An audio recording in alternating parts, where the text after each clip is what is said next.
Have you ever wanted to live in Star Trek? To be able to control your lights with your voice, have your phone tell a robot to vacuum your house, or get the news read to you as you prep your morning coffee? Hi, I'm Jim Schwartz, an adult services assistant for Spartanburg County Public Libraries, and this is a video introduction to smart homes. The main question you're probably asking yourself is, why do I even want a smart home? Can't I already do all the things the way I have before? And you're right, but there's three main reasons to have a setup like mine. First, we have ease of use. Once you set up a system, it's easy just to ask a question out loud and expect the house to answer it. This can help in all sorts of situations, from where you're just idly wondering about a question like, when did the first person climb Mount Everest? To when you have your hands full while cooking and need to set a timer to make sure you don't forget to pull something out of the oven. Smart homes make all these things easy and simple. Smart homes also allow for the automation of tasks and minor things around your house, from smart lights that turn on at set times to be able to have that previously mentioned robot clean your house when you leave for work. Automation may seem like a small thing that is a little bit ridiculous, but the main thing that it actually accomplishes is a saving of not just time, but mental energy. No more worrying about whether you locked the door when you left for work. Just pull out your phone and check your status right then, and don't worry about it the rest of the day. Finally, a big reason to begin thinking about this, a smarter home is a more secure home. Basic things like a smart lock to be able to lock and unlock your door, or more complex whole security systems that can monitor your house, are able to help you protect you and the ones you love, and are all easily available to integrate into smart home setups. So with that, how do you get started with a system like this? Most people start with a hub of sorts, and in most cases, that's what is called a virtual assistant. Two options that you've probably heard of compete to be placed in your home today, and that's the Google Assistant or Google Home and Alexa with the Amazon Echo. Google Assistant is run by, as the name suggests, Google, and is found in the Google/Nest Home ecosystem. What really sets the Google Assistant apart from Alexa is the conversational support that Google has built into how you interact with the devices. What this means is that instead of having to say the activation phrase after every single command, you can chain commands together or say something shortly after you issue a previous command, and the Google Assistant will hear and do what you say. This makes it so much easier to use, and it actually helps the Google Assistant feel a bit more like a real person to help ease you into the process of talking to it. Google also, by virtue of owning Nest, is the only virtual assistant that can interact with devices like the Nest thermostat, cameras, and Aware, their home security system. The Google Assistant also tends to have more personalized information available, such as calendar and phone integration. To compare with this, Alexa is created and run by Amazon and integrates into their ecosystem. Alexa has support for more third-party apps and actions and works great with Amazon services such as Prime Video, music, or just ordering things online to be delivered to your house.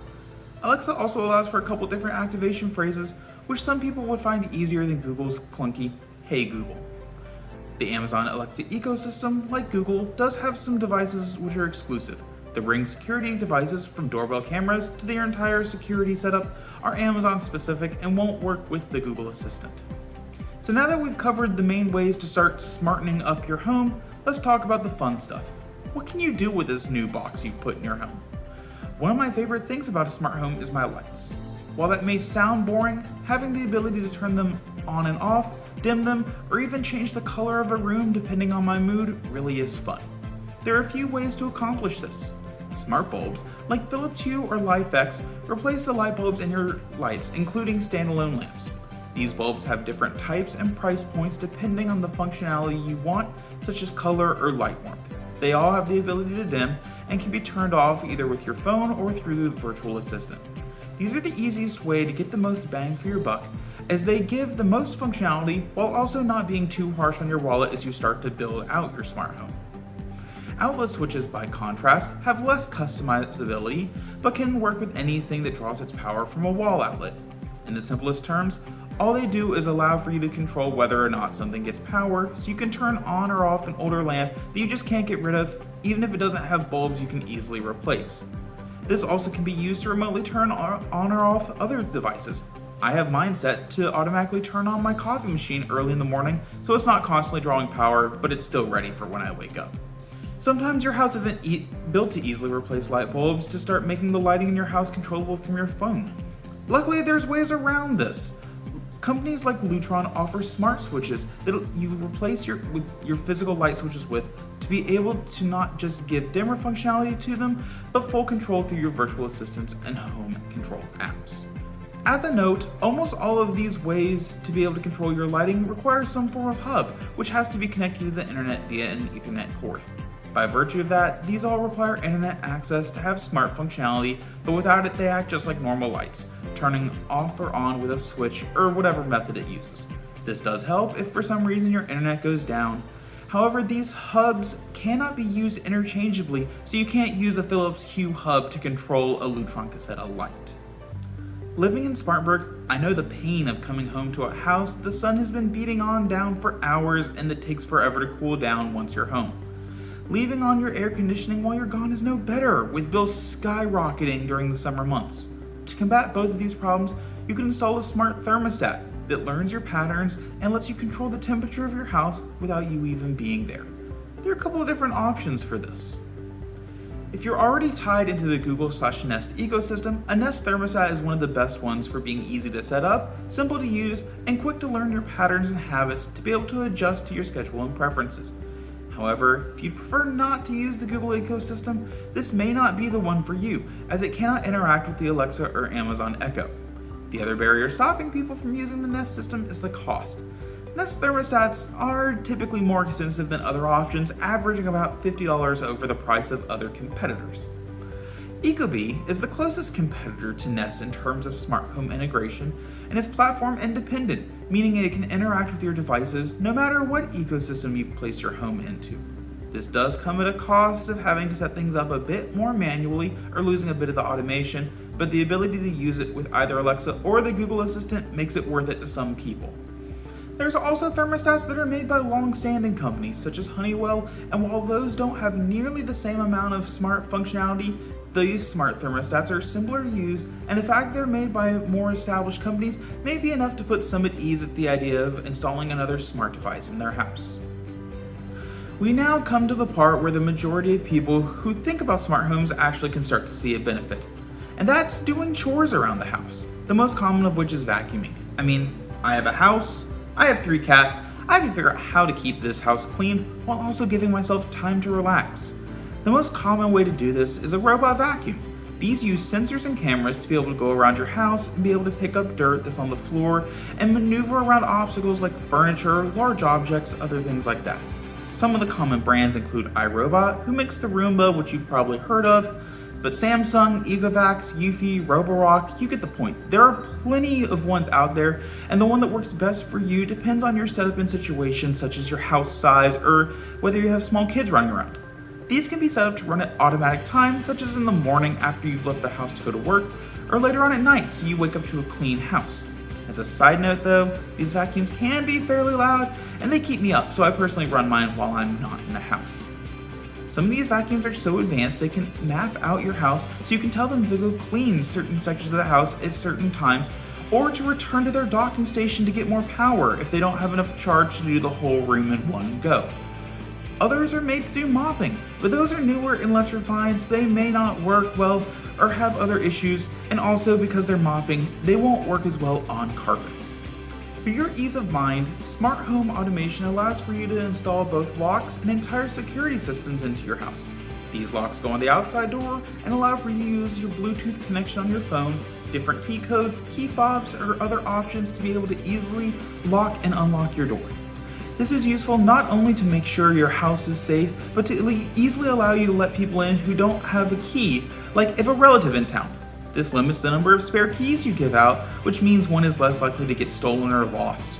Some of these locks are actually made by current lock companies that we hear about and can see at a standard hardware store, such as Kwikset and Yale, giving yourself both the ability to have the security of knowing your lock is able to keep your house safe, while also giving you that smart functionality.